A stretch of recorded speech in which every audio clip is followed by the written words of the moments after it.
এখন আবার দল আমাকে সকাল বিকাল টেলিফোন করে, বলে মন্ত্রিত্ব দিয়ে দেব, আসনটা ছেড়ে দেন।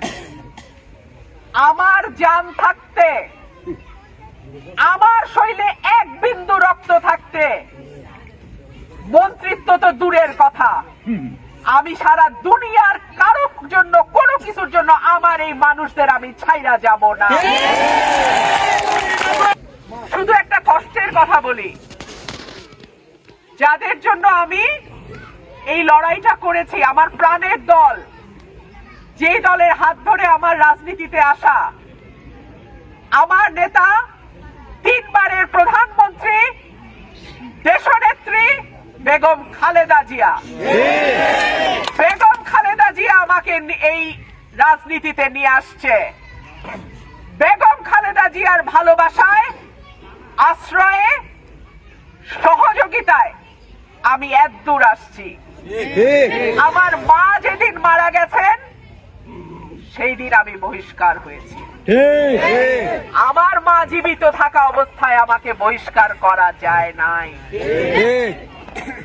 আমার মা দেশনেত্রী বেগম খালেদা জিয়া হাসপাতালে যাওয়ার 2 দিন আগে বলেছিলেন, 23 নভেম্বর উনি হাসপাতালে ভর্তি হয়। 20 তারিখ উনি বলেছিল রুমিন আর সোহেলের ব্যাপারটা কি, কেন রুমিনকে নমিনেশন দেয়া হইল না? দল তার কোনো জবাব দিতে পারে নাই। তারপর আমাদের মা দেশনেত্রী বেগম খালেদা জিয়া আল্লাহর কাছে মেহমান হয়ে গেছে। এরপরে দল আমাকে বহিষ্কার করেছে। দল বহিষ্কার করেছে, এখন আবার বলে মন্ত্রিত্ব। আমি কোনোটাতেই আমার এলাকার মানুষরে ফালাইয়া দিয়া যাব না। আপনারা তো নির্বাচন আসলে ভোট দিছেন। 18 সালের নির্বাচনে যখন পুরা বাংলাদেশে দিনের ভোট রাতে হয়েছে, তখনও তো আপনারা কেন্দ্র কেন্দ্র থেকে পাহারা দিয়ে ভোট আগলায় রাখছেন, তাই না? তাহলে এই অঞ্চলের মানুষের প্রতি এত অবহেলা কেন? আল্লাহ যদি আমাকে আপনাদের ভোটে এমপি নির্বাচিত করে, সরাইল এবং আশুগঞ্জকে মডেল উপজেলা করে তৈরি করব ইনশাআল্লাহ।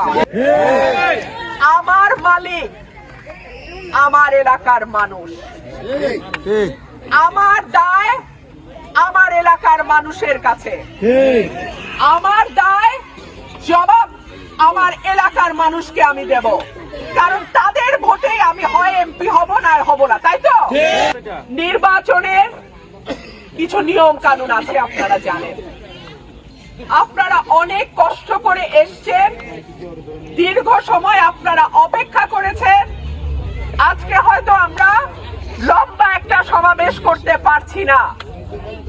আমাদের সমাবেশটা সরকারি যে নিয়ম আছে, নির্বাচন কমিশনের যে নিয়ম আছে, সেই অনুযায়ী আমাদের কিছু নিয়ম কানুন 22 তারিখ পর্যন্ত মানতে হবে। এরপরে ইনশাআল্লাহ আমাদের মিটিং চালু থাকবে। আর আপনাদেরকে বলি, কোন হুমকি ধমকিতে কান দেবেন না। ইনশাআল্লাহ আল্লাহ আমার সহায়, নিচে আমার ভাই বোনেরা, আপনারা যদি আমার পাশে থাকেন, দুনিয়ার কোন শক্তি নাই আর দুনিয়ার কোন লোভ নাই যেটা আমাকে আপনাদের থেকে আলাদা করতে পারে।